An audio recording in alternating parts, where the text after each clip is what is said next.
호주 육군의 차세대 궤도형 장갑차 사업의 최종 후보에 오른 레드백이 이제는 미 육군의 러브콜을 받고 있습니다. 지난해 연말 미 방산 매체들의 보도에 따르면 미 육군이 현재 운용 중인 M2 브래들리를 대체할 신형 장갑차 개발 사업을 다시 시작하면서 한화 디펜스 레드백 장갑차의 사업 참여를 강력히 희망하는 것으로 전해지고 있습니다. 참고로 M2 브래들리는 지난 1981년부터 미 육군에서 사용된 이래 현재까지 6,700여 대가 생산됐는데요. 미 육군뿐만 아니라 레바논, 그리고 사우디아라비아가 운용 중에 있습니다. M2 브래들리는 미 육군이 이전에 사용하던 M113과 달리 이 보병 전투 지원이라는 새로운 개념이 도입된 장갑차였습니다. 보병을 전장까지 안전하게 수송하는 데 머무르지 않고 강력한 화력을 제공해 적의 장갑차나 전차까지도 파괴할 수 있는 능력을 갖췄습니다.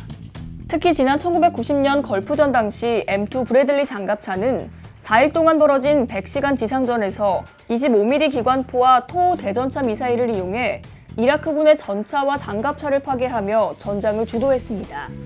지금도 지속적인 성능 개량을 통해 최상의 전투 능력을 자랑하는 M2 브래들리 장갑차. 하지만 어느덧 개발 30여 년이 지나면서 미 육군은 M2 브래들리를 대체할 신형 장갑차를 개발하기로 결정합니다. 2003년 미 육군이 야심차게 추진하던 FCS, 즉 미래 전투체계의 일환으로 M2 브래들리를 대체할 MGV의 개발이 진행됩니다. 기존의 M2 브래들리보다 가볍고 수송이 용이한 MGV는 공통형 차체를 사용해 정찰에 특화된 기병 전투 차량, 전차, 보병 전투 차량, 자주포 등 다양한 파생형 차량을 만들 예정이었습니다.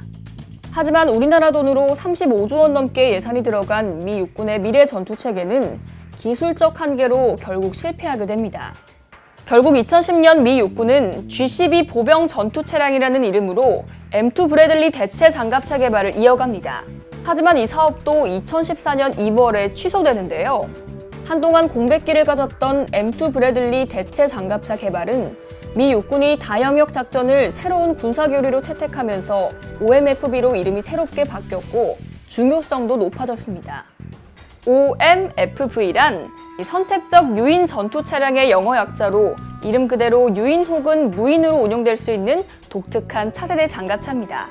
또한 멈티, 즉 유무인 복합 체계가 적용돼 OMFB가 무인 차량을 원격 조종하거나 정보를 입수하는 능력도 갖출 예정입니다.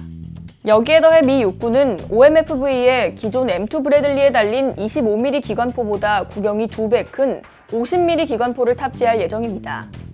미 육군이 50mm 기관포를 채택한 데에는 가상적인 중국과 러시아의 장갑차를 보다 먼 거리에서 센 화력으로 파괴한다는 의미가 담겨 있습니다. 지난해 1월 OMFV 사업의 시제 차량으로 독일 라인메탈과 미국의 레이시오니 팀을 이룬 링스 KF41과 제너럴 다이나믹스 지상사업부가 만든 그리펜3가 선정됐습니다. 하지만 링스 KF41이 미 육군이 정한 시한까지 미국 내 시험장에 도착하지 못해 실격 처리됐고 그 결과 제너럴 다이나믹스 지상사업부가 만든 그리펜3가 유일한 시제 차량이 됐습니다. 결국 미 육군은 더 많은 국내외 방위산업체들에게 문호를 개방하기 위해 사업을 다시 시작한다고 선언합니다. 방산업계 관계자들에 따르면 미 육군의 OMF 사업 초기 한화 디펜스도 레드백으로 참여하려고 했지만 당시 준비가 덜 된 상황이라 결국 포기했다고 합니다. 하지만 미 육군의 OMFV 사업이 다시 시작된 만큼 본격적인 참여를 준비 중인 것으로 전해지고 있습니다. OMFV 사업에 성공하기 위해선 미국 내 주요 방위산업체와의 협력이 필수적이라고 할 수 있는데요.